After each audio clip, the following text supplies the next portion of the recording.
Good morning. Welcome to Books at the Bottom of the Stairs. My name's Lorene. It's been a pretty exciting day so far. I got up earlier than usual, which set the tone for just like, oh my God, what's happening? I don't know what's happening. I went out to get my hair cut. And as I was walking along, a dog, well, there were two dogs, lady and two dogs. Everything looked chill. I thought everything was fine. I came present, up beside them. And one of the dogs reacted. So anyways, I don't have to go into the details, but one of the dogs reacted to me and jumped up. And I don't know whether it was the claws that were getting me or whether there was biting going on. I think probably just, the jump in the claws thing. And I was pretty upset, but I had to get to the hairdressers. I look great. Isn't this a great haircut? She's put a part into it. I try to avoid the part. So I'm really happy with the haircut. And as I was coming home, Steve was leaving, going to the hospital. He's been all rigged up with these blood pressure things, and so every once in a while he just stops suddenly and inflates and then has to do a recording for whatever the blood pressure is. So it's one of those 24-hour things. I think it's only 24 hours. And my mom lost her pants. Yeah. So it sounds a lot worse than it is. I WhatsApped my sister-in-law and said, do you know where mom's new pants is? And she types back, what new pants?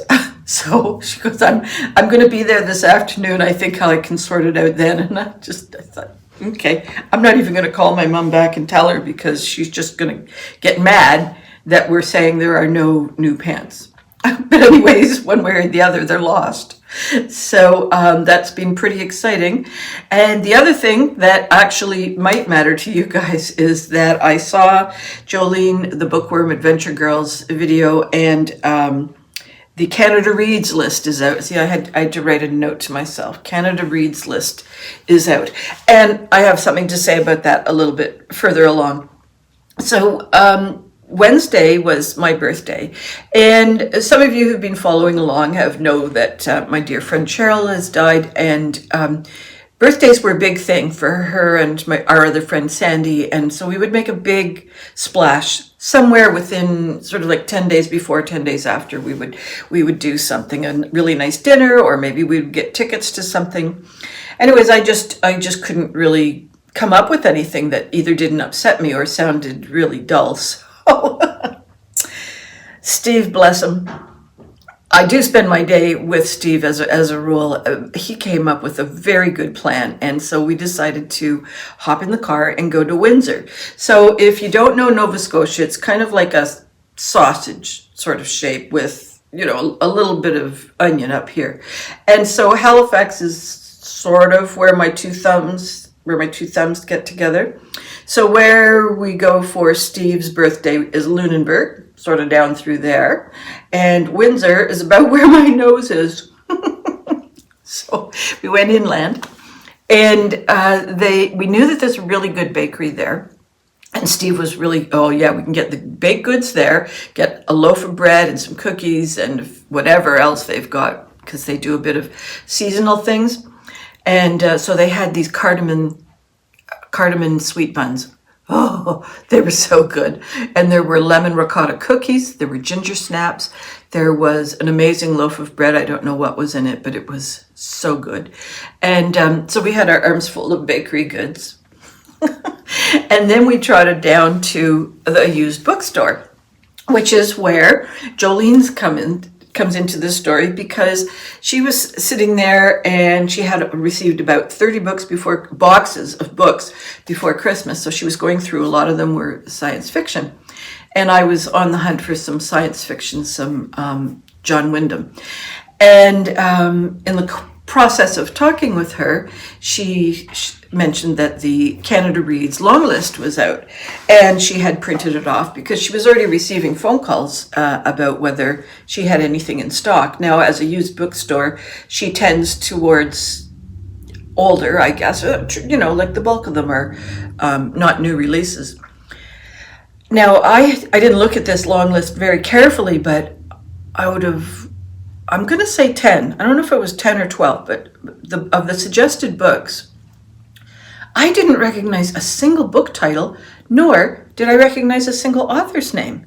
And, you know, I do pay attention to what's happening on in, Atlantic News book releases as to what's new. And Joleen is generally pretty good on telling you what's coming where. No, I didn't recognize anything. So she's got a new video out that is going to be a reaction to the long list. So I'm going to go watch it simply so that I can find out what it is that this long list is about. So historically, I have not paid attention to the long list. And as time goes by, I sort of towards the end of things, I will maybe choose one or two of the short list to read. I didn't last year. I didn't think anything on the list was particularly good, and the few people that review it were kind of meh. So, yeah, of course, the people who are doing the promoting of it are very, very excited about it. But I tend to believe people who are a little further removed from the promotional side of things. So, yeah, really, I'm curious to see whether there'll be anything there that rattles my bones. Well, of course, we're there to buy books. And Steve and I have... Steve's pretty good at finding stuff. He tends to go for the nautical section first, and then he sort of browses some other nonfiction things, and he's got a couple of authors in the back of his head that he kind of keeps a half an eye out. I panic. Immediately panic, despite that on my phone I have in notes a list of used books to look for. Now, not their titles, which is actually not an issue because I can't even find the authors. And so it's Margaret Elphinston and what's her first name? Kennedy. No, Margaret Kennedy? I'm not positive. There's a man whose last name is Gatz. Anyways, there's about 10. And I decided to add Margaret Lawrence to the list because I quite liked A Bird in the House, I think it was. Anyhow, no, I just don't. As soon as I put it on my I want to find this list, it's disappeared off the face of the earth. I am a very powerful woman. So what we did find, Steve was in the non-fiction side of things, and he found Uncommon Grounds by Mark Pendergast, The History of Coffee and How It Transformed Our World, revised edition. I wonder if new information came out.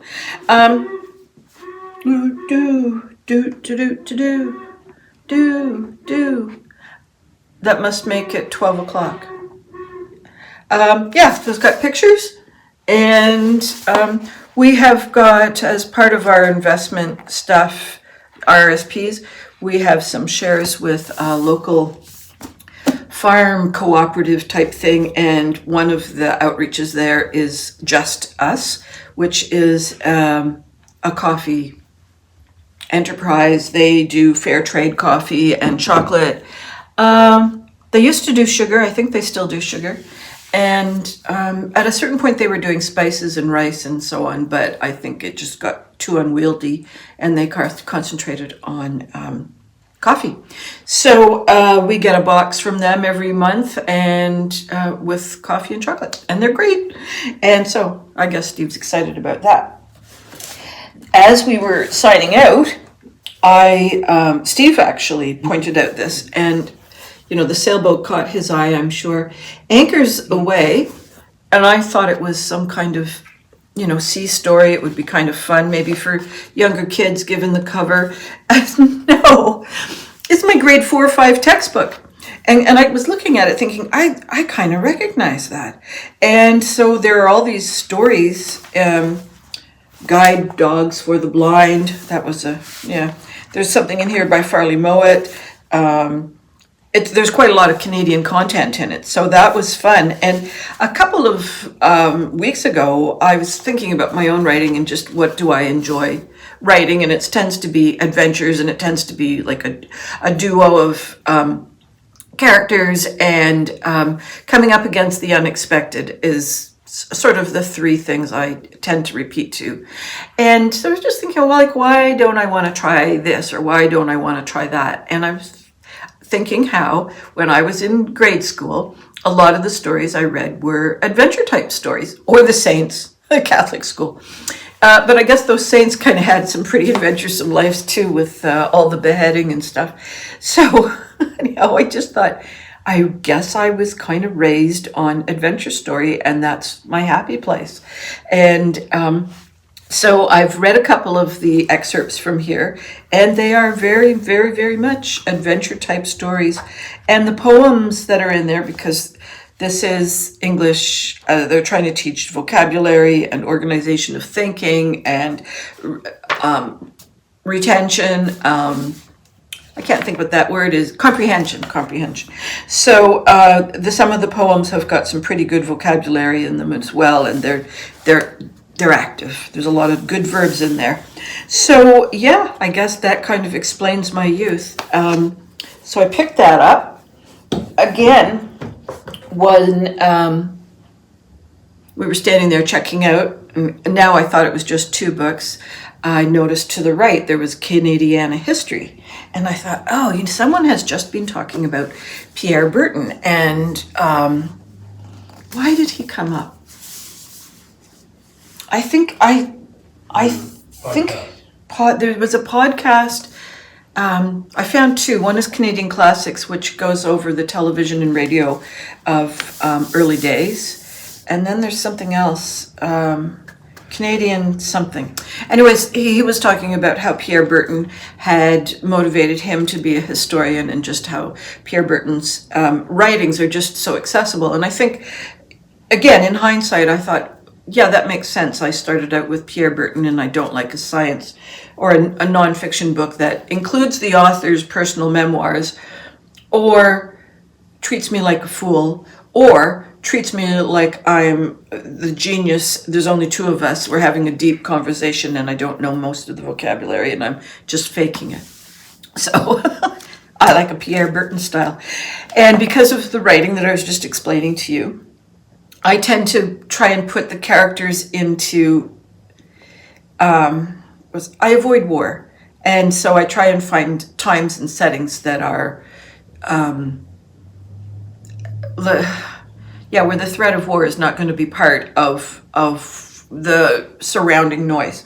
So I came across the Great Depression because 1929 to 1939, I have it in my head, just based on some of the literature I've read for Nova Scotia, that it wasn't that bad. And then I hear other people's stories, and I think maybe it was regional, maybe the way the impact was. So I'd like to read this and just get a handle on it. It's pretty big, so I'll be reading it chapter by chapter. And okay, now we've got 3 books that we're going to check out. And Steve, in an aside to me, says, "Did you see the cover of that book over there? It's in the back. It's about 3 bays down. It's a really neat cover." So I trot off to go and take a look. And yes, it was a very neat cover. It was kind of greens on greens and very angular, but landscapey. It's pretty mod. And as my eye trailed down, as it does, I came across Our Lady of the Lost and Found, a novel by Diane Schoemperlen. She's the winner of the Governor General's Award for Fiction. This was a national bestseller. And it's about the Virgin Mary. And the Virgin Mary is completely tired of being, please help me, please help me. So she decides to get away. And she packs a suitcase and a blue trench coat. And she's invited to stay for lunch at this woman's, at her woman's house. And she ends up staying. And so it's supposed to be just the Virgin Mary on some R&R, and this lady, what's her name? April is the month. The woman, she's just described as the woman. She's got to host the Virgin Mary. So I can imagine the stories that are going to be shared, because maybe Mary interceded and she watched this crazy story unfold. I don't know what's coming. I am looking forward to this. I hope it's going to be funny. So that meant that we were checking out with a total of 4 books. And where were we checking out? We were checking out at a place called Reader's Haven, Garish Street in Windsor. That's the bookmark, nothing terribly special. But apparently she's got a fairly active Instagram, and she seems to be in connection with a lot of other maritime bookstores. So I guess if you're an author who's trying to do some promotions in Nova Scotia, I don't know if that's a bookstore you would have heard of. It's not on my radar.